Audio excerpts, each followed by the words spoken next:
good for us to be together this afternoon. We're so happy to have, even though our number is small, to have each and every one of you present with us. One of the things that we gain by being able to come together is exhortation, whereby we encourage each other by our presence. Also that ability that we have to uphold and strengthen each other as we sing together and pray together and study God's Word together. When we talk about Jesus, we often think that everything just went kind of bang, bang, bang according to plan with him. There have been some times, however, when Jesus did some things that seemed a little bit out of the plan, or at least not what we would think Jesus would do.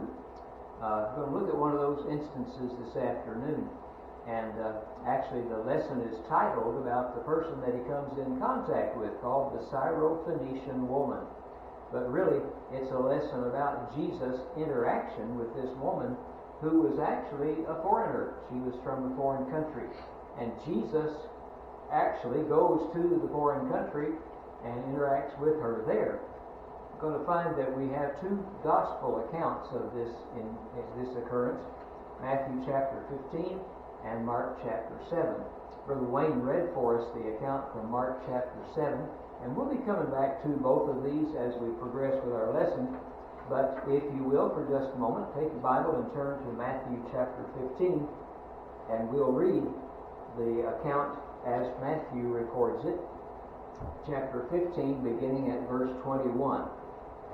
Might want to set the stage just a little bit here. Jesus has just found up there in Capernaum a bunch of scribes and Pharisees who had come from Jerusalem, and they came specifically to try and antagonize Jesus. They came specifically to find him and try to encourage some kind of response from him and get him to sin. And specifically they were fussing at Jesus because his disciples did not do the ceremonial hand washing before they ate. And so that was their big deal. They came to Jesus and said, "Why do your disciples transgress the tradition of the elders? They do not wash their hands when they eat bread." And Jesus gives them a good response there about some of the traditions that they participated in. And these scribes and Pharisees, you might recall, this is the passage where he calls them hypocrites and tells how Isaiah prophesied about them, that they are people who draw near to me with their mouth, but with their lips, but their heart is far from me, and in vain they worship me, teaching as doctrines the commandments of men. So Jesus has just come from that confrontation. When we get down to verse 21 of that chapter, we're told this: "Then Jesus went out from there and departed to the region of Tyre and Sidon. And behold, a woman of Canaan came from that region, and cried out to him, saying, Have mercy on me, O Lord, Son of David. My daughter is severely demon-possessed. But he answered her not a word. And his disciples came and urged him, saying, Send her away, for she cries out after us. But he answered and said, I was not sent, except to the lost sheep of the house of Israel. Then she came and worshipped him, saying, Lord, help me. But he answered and said, It is not good to take the children's bread and throw it to the little dogs. And she said, Yes, Lord, yet even the little dogs eat the crumbs which fall from their master's table. Then Jesus answered and said to her, O woman, great is your faith. Let it be to you as you desire. And her daughter was healed from that very hour. So we're going to look at both accounts of this occurrence. And you might think, well, that's kind of hard-hearted of Jesus, isn't it? To have this woman beseeching him for help. And at first he won't even answer her. And then later he says, no, what I have is not for you. And so we're wondering, well, how does that fit with Jesus' character? How does it fit with the way we think Jesus ought to interact with people? But as we'll see, this whole account is a story about faith being tested and faith being answered on the part of the woman. It's also a story about the triumph of a mother's love. This woman was a mother with a daughter who was extremely ill, demon-possessed, and she desired very much to get that corrected, and she knew Jesus could do it. And so her love for her daughter triumphed. In fact, that we'll see she was successful. Let's go back to the beginning of this and note a few things as we get started. Where both of the accounts tell us that Jesus here has gone to the region or the area of Tyre and Sidon. Now, if you look on the map over here, Tyre and Sidon are not your typical Galilean countries. Here's Galilee down in here. Tyre and Sidon are over on the coast in this region which is labeled Phoenicia. It's a foreign country. And this is interesting because it's only the second occasion that we read about where Jesus is in a foreign land. The first was in Egypt when he, as a child, was taken to Egypt by his parents to escape Herod's persecution. Now, this time, he goes voluntarily to Phoenicia. Over here on the coast, there's Tyre, and then further up north is Sidon. Here is Galilee, where he was when all this began to take place. And so he just makes a journey over here to Tyre and Sidon. Notice that, like we said, he's going there for a purpose.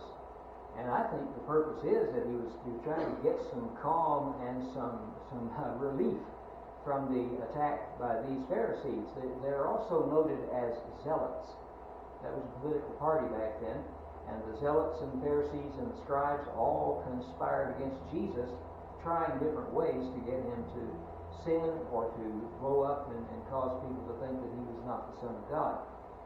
So this is right after this attack. So you can see how Jesus might have wanted to go to these places far away from Capernaum where he had been, and where he could get some rest and maybe some instruction for the rest of the 12. The disciples were with him, the apostles, and one of the things that they needed was instruction. Some of the things he'd been teaching were pretty tough. They were difficult to understand. And I'm sure that he and they recognized they needed some time for better instruction. But Jesus also needed some rest. Back in Matthew chapter 6, you can turn back just a few pages. Chapter 6 and verse 31, we read this. Where am I at here? Mark 6:31. I'm sorry, that's from Mark's account. Mark chapter 6 and verse 31, just before Mark's account of this event.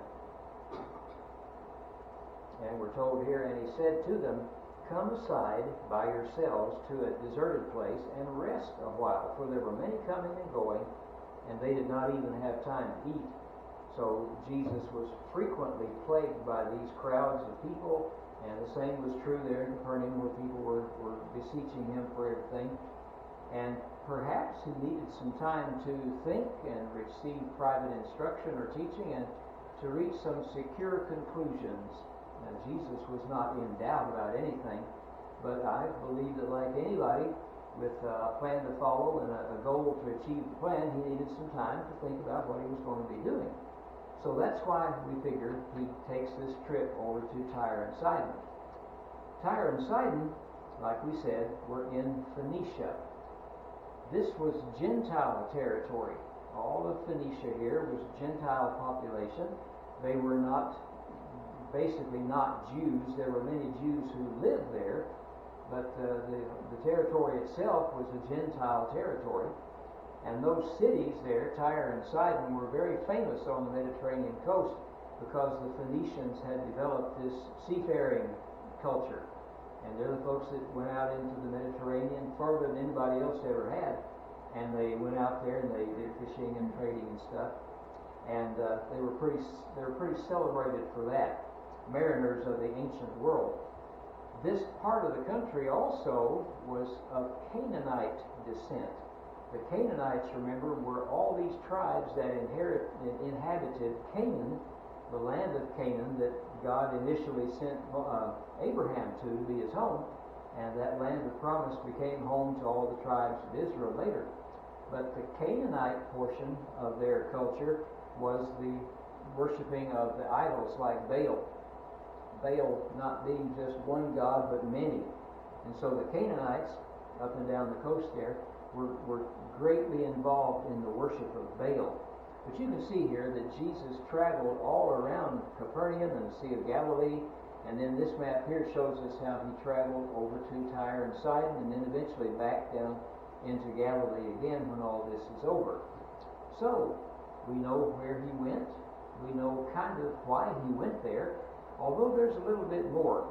Why would Jesus go into this pagan land anyway? If you look at Mark chapter 7, the account that comes from Mark's Gospel, and note verse 24. Let's see. Verse 24 is up on the screen there, but it tells us there that he entered a house and wanted no one to know it. Apparently Jesus figured in this pagan land here in this country, if he could enter a home and where he'd be welcome, then hopefully nobody else would know about it. He'd be able to get some respite from all of the stuff going on around him. Now, he was approachable. Jesus was never unapproachable. People could come to him, and they did. But even here in Phoenicia, he could not be hidden. It was impossible for him to go into the house there and nobody know about it. Probably because of his great fame and his personality, his unfailing love when people did come to him, that all that kind of conglomerated together to make him somebody that you couldn't hide very well. So he went into this house to keep anyone from knowing about his presence there, but he could not be hidden. In fact, he was already known in that area in Matthew chapter 4. Turn back now to Matthew's account, chapter 4 and verse 24. Tells us how he was already pretty well known. It says, "Then his fame went throughout all Syria, and they brought to him all sick people who were afflicted with various diseases and torments, and those who were demon-possessed, the epileptics and paralytics, and he healed them. Great multitudes followed him from Galilee, Decapolis, Jerusalem, Judea, and beyond the Jordan." But early on in his ministry, that's from Matthew the 4th chapter, which is pretty early in the ministry of Jesus, he was well known throughout Syria. And Syria, we don't have the map up there now, but it was up just to the north of these areas where we're talking about. So, in this pagan land, difficult to hide, difficult to keep yourself from being known by everybody. Your fame precedes you, and so he's there. And this mother hears about him. This mother is made aware somehow of Jesus' presence there in Tyre and Sidon, and his presence was of great concern to her because she loved her daughter, who was in this serious condition with the demon possession. In order to be away from that kind of pressure, Jesus was going to have to move further north. And if we go back to that map we were looking at earlier, the place where he was, Tyre, the only way to go any further was to go up to Sidon, which was further up the coast. But also, here's Syria, where he was already well known, so it's hard to get to a place where Jesus would not be pretty well known among the people. So what happens here? Well, we need to talk about this woman for a moment. The two different accounts use several terms to describe her. And we need to figure out what she really was. Who was she? What was she all about? In Matthew's account, chapter 15, verse 22, here's what Matthew records. "And behold, a woman of Canaan came from that region and cried out to him, saying, 'Have mercy on me, O Lord, Son of David. My daughter is severely demon-possessed.'" Okay. Mark's account describes her like this. "For a woman whose young daughter had an unclean spirit heard about him, and she came and fell at his feet. The woman was a Greek, a Syro Phoenician by birth, and she kept asking him to cast the demon out of her daughter." So we've got several terms that apply to this woman here, but they all make sense if you consider it. We don't have a conflict here of scriptures contradicting each other, not at all. The Canaanite reference was probably to her pagan ancestry. Like we said, the people of Canaan, that region all up and down the eastern side of the Mediterranean, they were all pagans. They all worshipped idols, Baal and Astarte and all those gods and goddesses of that region. And so the Canaanite part could have been referring to the fact that she was from that type of background. as far as her ancestry. Her people were Canaanite idol worshippers.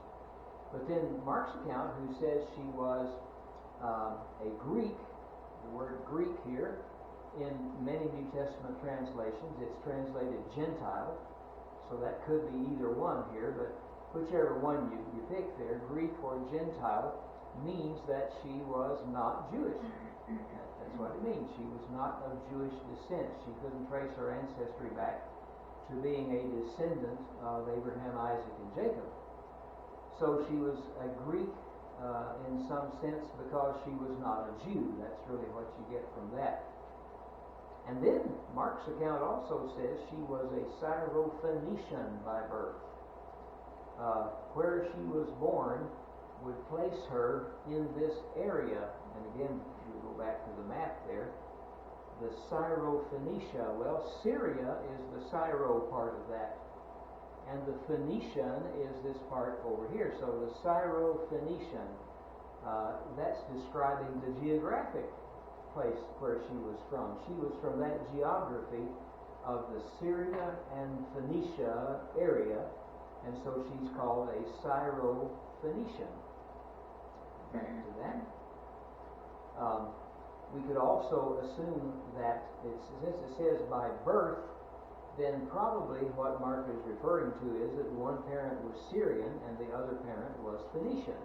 So she was half and half Phoenician, half Syrian, which tells us that she was not Jewish. She didn't grow up with that tradition of the Messiah and all these prophecies about the coming of the Christ, the Messiah, Jesus. So she didn't have that. But what this does tell us, since we're going to see later on that she was successful in getting what she was after, treatment for her daughter, that this kind of indicates that there's hope for the Gentiles also. We're going to see in just a moment that Jesus makes it clear he didn't come to the Gentiles. At this point in his ministry, he was coming to the lost sheep of the house of Israel, Jews only. But, as it turns out, she was the beneficiary by faith of something Jesus had to offer. So there's hope for the Gentiles as well. Well, let's look at what she wanted. Her appeal to Jesus was pretty emotional. It took a lot of courage. It took a lot of strength to stand out there among what was probably a big crowd now and cry out and say, "Have mercy on me, Son of David. My daughter needs your help." Or to call out, "Jesus, save me. Have mercy on me," she says. In Matthew's account, "And behold, a woman of Canaan came from that region and cried out to him, saying, Have mercy on me, O Lord, Son of David. My daughter is severely demon-possessed." Mark says it like this. A woman whose young daughter had an unclean spirit heard about him. She came and fell at his feet. The woman was a Greek, Syro-Phoenician by birth, and she kept asking him to cast the demon out of her daughter. So they're both talking about the same thing. They just include different details. But this is interesting here, that when she cries out, "Have mercy on me, O Lord," she's really identifying with her daughter. It's not she who has the demon. She's in pain, of course, because of the straits of her daughter, because of the serious illness. But she identifies with her daughter, and when she says, "Have mercy on me," she's really asking for him to have mercy on her daughter. That little daughter of hers was demon-possessed. People get all the different wrong ideas today, that demons are out there in the world right now, and they will possess people, and you have to fight them off with some supernatural tools of some kind, or have them exorcised. All that is the thing of pure fiction, certainly. If you think about it, the possession by demons was for a purpose. The demons possessed people because Jesus and his apostles would be there, cast them out. And it was a way for the confirmation of the gospel to be carried out, that they could show by casting out demons that their message was from God. Well, this daughter of the woman was demon-possessed, and that was something that really did happen in those days. It does not happen today. You don't have that occurrence today because, in the first place, there's no one who can cast them out. Jesus and the apostles are now dead. They're gone from the earth at least, and there's no one who can cast them out anyway. She does have faith, though. This is a very important factor. Look at what she says, and like we talked about in our Bible class this morning, faith is something which you must have evidence of. She had faith, all right, but here is how she showed it. She came to Jesus, and look at what she called him. She called him Lord. Oh, Lord, she says. You call somebody Lord, you're indicating that you recognize their kingship over you. And so she did that. She also calls him Son of David. Now, we said earlier that she might not have had all the access to the prophecies and everything, but she knew enough to understand that this Jesus that she was coming close to was known as the Son of David. And she knew that that was in the fulfillment of prophecy. It was the Christ. He was the Christ, the Messiah, who was coming. So she showed her faith by that, by what she said. And again, we mentioned this. It takes a lot of strength and courage to do that. A lot of people were there, probably ganged up around her, watching Jesus and maybe thinking of things they wanted to ask him too. But she's the one who cried out. And notice in Mark's account, it says that she kept asking him. It wasn't just one time. It was kind of a constant thing, asking many times for him to cast that demon out of her daughter. Now, she may have seen and heard of Jesus' miracles. Maybe that's what drew her to him. We know Jesus was, like we said, well known in that area. Perhaps she was present over there in Syria when he did some of these miracles, and she knew what he was capable of. He toured Galilee as well and came close to the coast of Tyre and Sidon, so maybe she found him then. Maybe her dwelling place was close by. We don't know all the details, but there were plenty of ways to explain how she would have known about Jesus. Key thing, though, is what she did. Even though her faith was strong enough for her to proclaim that he is the Lord and Son of David, and he had the ability to cast out that demon, she also fell at his feet. And that's not just an emotional collapse of some kind. There's something behind this. She fell at his feet and she worshipped. If you go back to Matthew's account, Matthew 15, and look at verse 25. We're told here, after he answered and said, I wasn't sent except to the lost sheep of the house of Israel, then she came and worshipped him. This word worship here means to actively proclaim and to worship that person. She did that. She worshiped him. And she said, Lord, help me. Again, she uses that term, Lord. And that's not a term that she would use lightly. She understood what it meant. And so she both fell at his feet and she worshipped him. Verse 26 of Matthew 7 is where we're told that, verse 25, that she came and fell at his feet. So there's a twofold thing there. She falls at his feet in a worshipful posture, and she begins to worship him. So her appeal is pretty clear. I know who you are. I'm giving you the worship that's your due as the Lord, as the Son of David, and what I need is some help from a daughter. So, here's what happens, though. This is what puzzles people sometimes.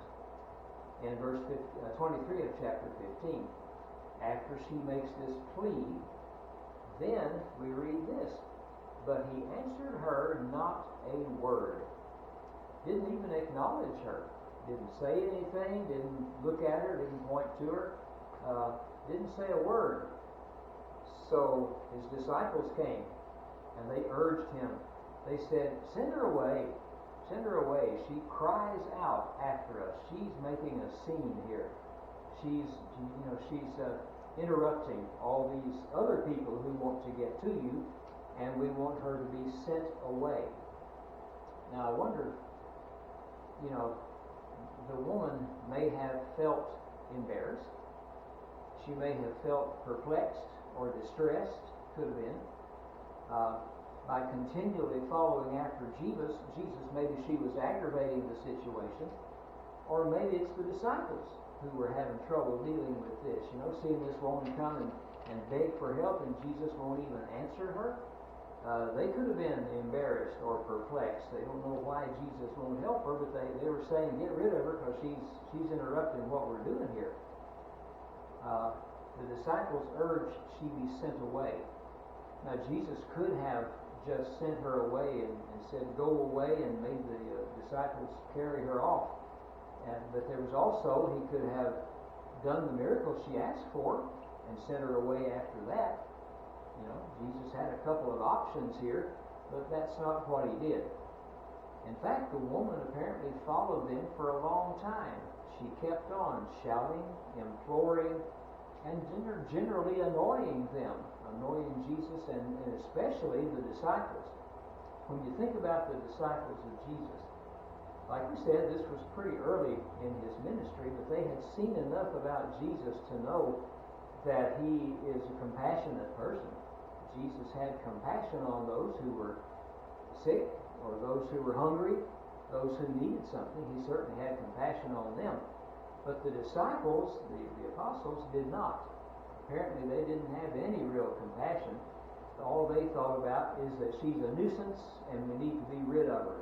She's like a bug. Spray her and make her go away. And so they're lacking a little bit, lacking a whole lot in the area of Christian love and compassion that they should have had. They needed some of that, but they didn't have it.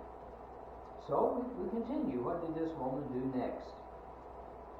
Jesus does answer the disciples. Now, he doesn't answer the woman directly. He says to the disciples why he's not attending to this woman in Matthew 15, verse 24. But he answered and said, I was not sent except to the lost sheep of the house of Israel. Well, that's Jews. Jesus is indicating here that his first primary objective was to go to those Jews, the lost sheep, who had all this information and prophecy about his coming, but they had not been convinced. So his first order of business was to go to them and try to convince them of who he was. And that's why he had refused this woman so far. She's not a Jew. She's not one of the people that I'm being directed to go and take care of. So what do we see here? Jesus' refusal was based on principle. It was based upon divine wisdom. People today, now you know if this was happening in our society today, people would just jump up and down on Jesus for not being compassionate. Here's this woman begging for help and you won't even talk to her. You won't even help her. But Jesus stood firm. Remember we talked this morning about loyalty to God's way. And we don't know what was in Jesus' heart and mind, but I imagine he felt some compassion for this woman. He had compassion for everybody. He could have easily had great compassion for her, but his mission was to fulfill God's order, to carry out God's plan the way he wanted it carried out. And it did not include taking all this information about the gospel to the Gentiles yet. So he refused on principle. Divine wisdom was the basis for his refusal. And that was because God had apparently given him this limited mission of only preaching to the Jews.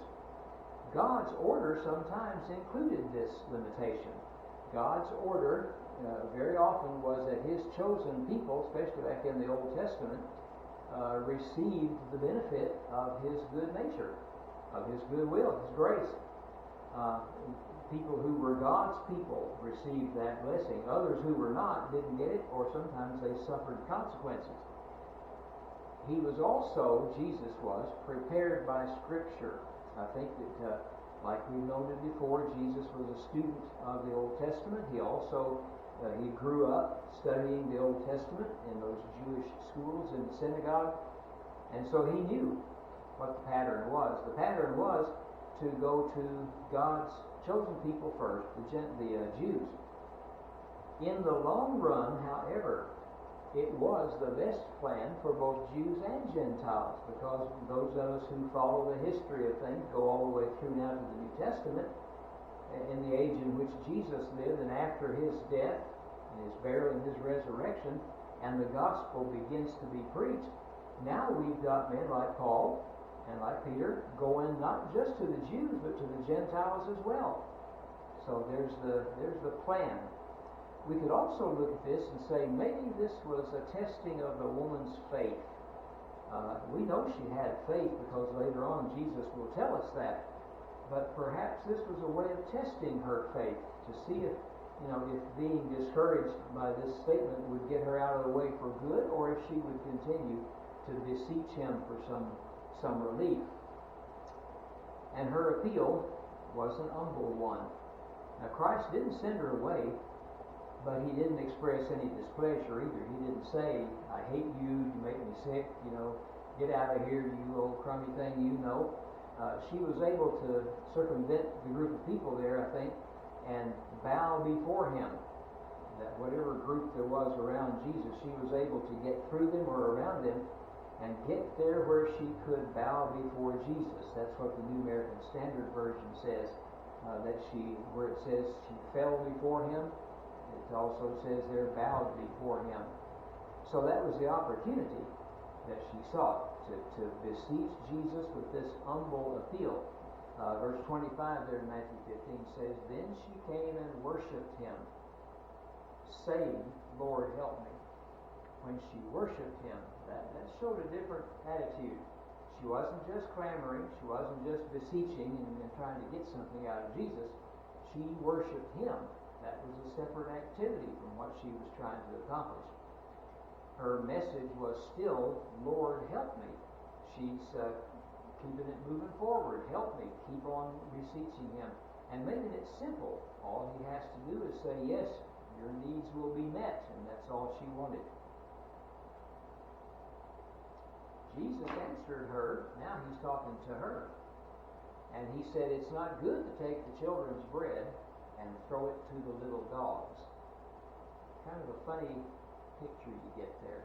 The children eating bread is a good thing. God provides the bread for the little children.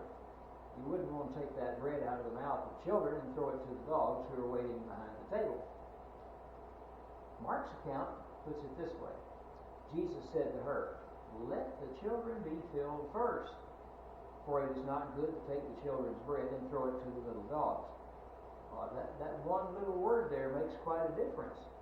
When Mark's account says, let the children be filled first. When we read the word first, then that implies that there will be something next. And sure enough, that's what it was. Once the children have had their opportunity, then the dogs have theirs. And of course, he wasn't talking about children. And he wasn't talking about dogs.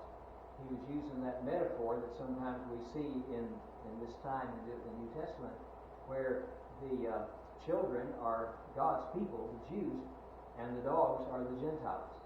And that's what Jesus meant. That's what he got in that phrase. So it seems pretty calm what he's saying to her, but it's heartless, isn't it? No heart for her. She's begging, and Jesus apparently is not swayed by it. So maybe again he was testing her resolve to see if she would really stick with it and continue to ask him for what she wanted.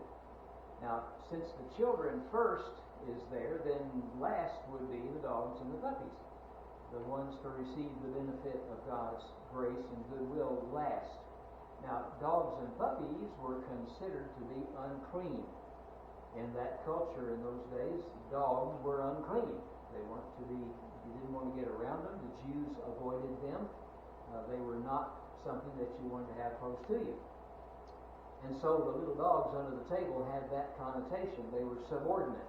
They were not the top of the line as far as what God would like to deal with. But this woman has an interesting comeback. And I think this bespeaks her wisdom. This was a pretty sharp woman.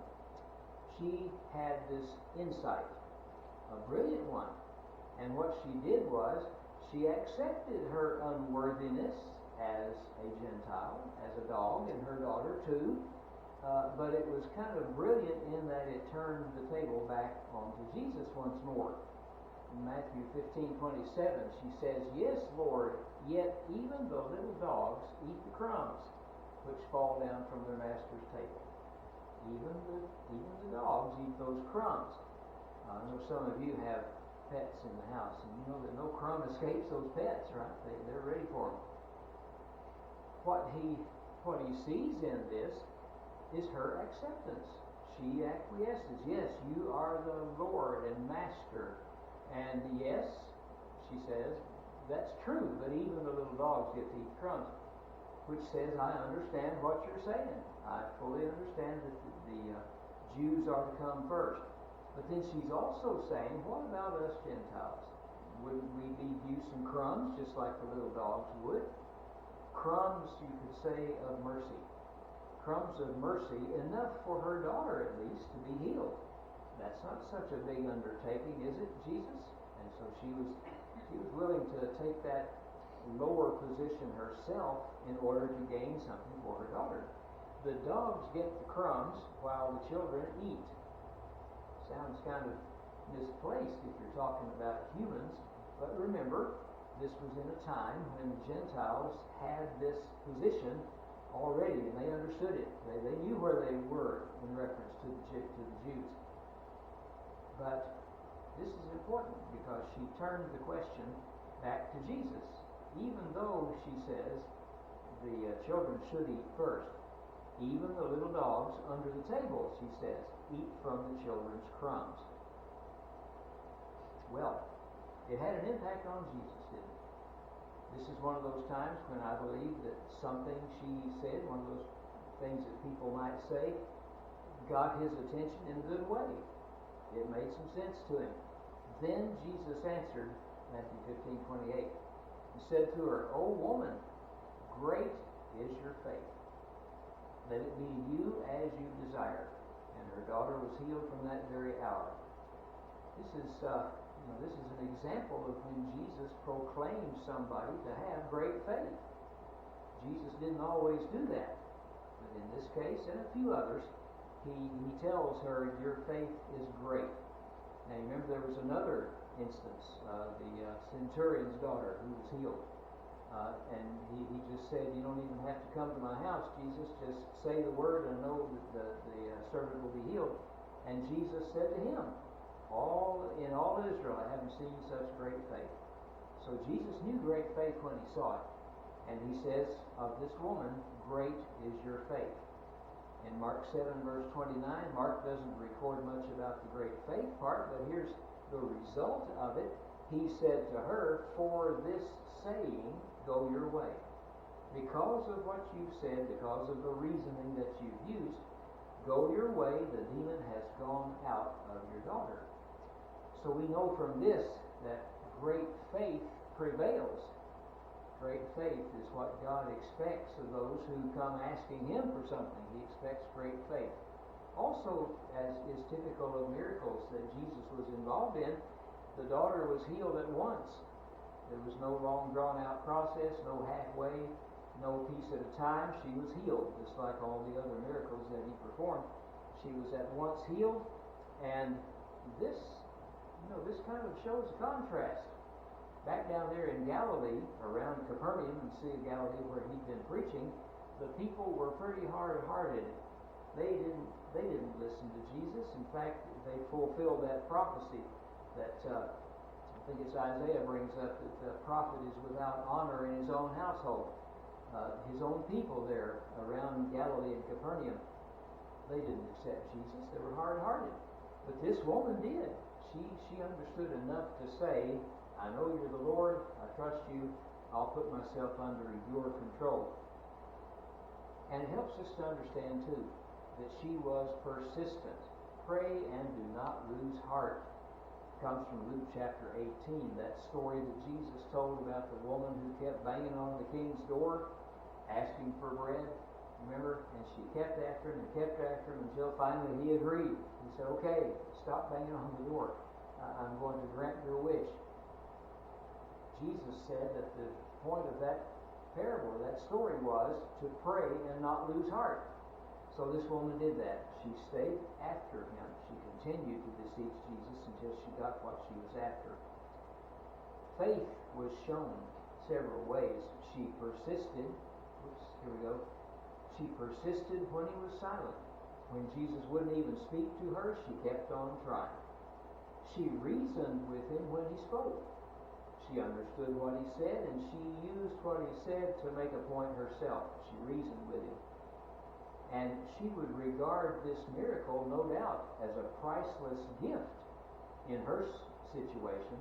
Getting her daughter healed was marvelous, amazing, wonderful. And yet, from Jesus' table of power, it was only crumbs. It was just a small thing compared to the immense power that she knew Jesus had. And like we said, there have been a couple of others mentioned with great faith. They were both Gentiles, this woman and the centurion that we read of later. So a pretty good story has developed here from how this carried out. Finally, when she came to her house, she found the demon gone and her daughter lying on the bed. We can kind of reason from this. We can kind of infer that the daughter was exhausted. The strain of being demon-possessed is reflected in the Scriptures as being pretty trying. It's a terrible ordeal, and often the people experienced convulsions and all kinds of physical problems as the demons left their body. But at last, she was free.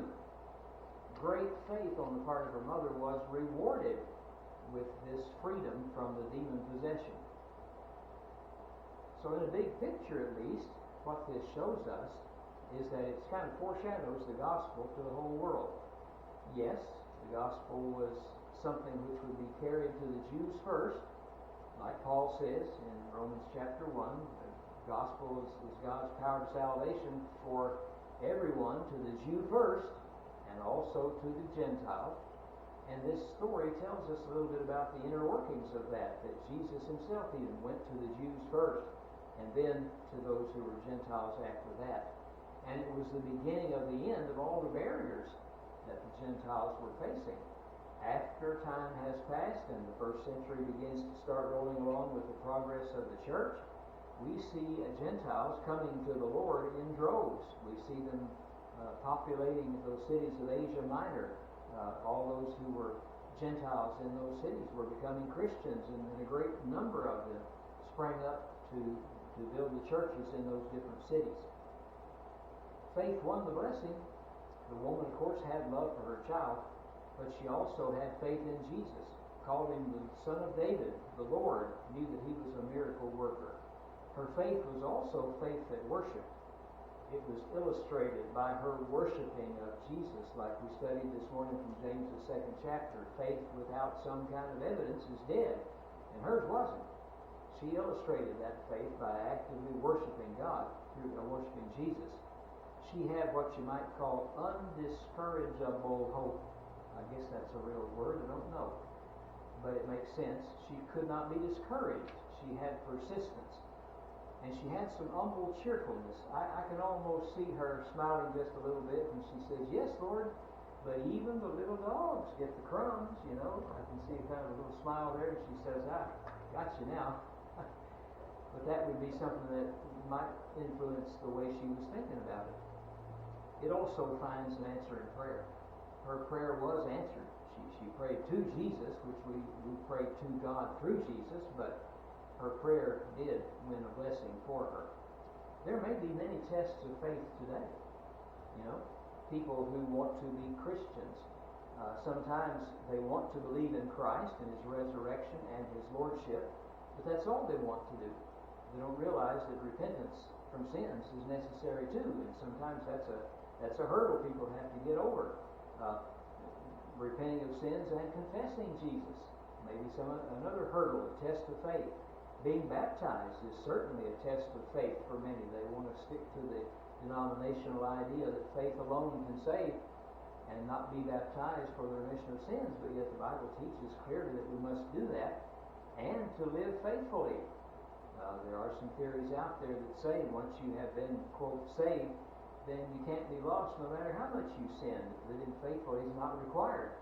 But we know it is, because that's what the Scriptures teach us throughout the rest of the New Testament. Well, all of that could be linked to this story here. that tests of faith are there to be overcome if we want to be faithful to Jesus. So, appreciate your good attention this afternoon. But just like that woman recognized a need that she had, I think we can also look at ourselves, and we can see that in our need as a person with a soul, our soul needs something. Our soul needs healing. It needs a Savior. And the only way to get that done is to follow the pathway that God has shown us in the gospel through Jesus Christ. And so this song we're about to sing is an opportunity. If you know that you need to follow Jesus' plan, God's plan, and be in the right position as a saved person and get the benefit of the blessings that God has bestowed upon people, then obey today while you can. As a Christian, if you find that you're not up to what you should be as a Christian, then you have a soul that needs a Savior. Come back to God. Repent of your sin, confess it, and pray for forgiveness. And that indicates that you're willing to do what God says once again. So if you need to respond to the invitation, we ask you to come to the front while we stand up and sing this song. Soul of Savior, thou art near.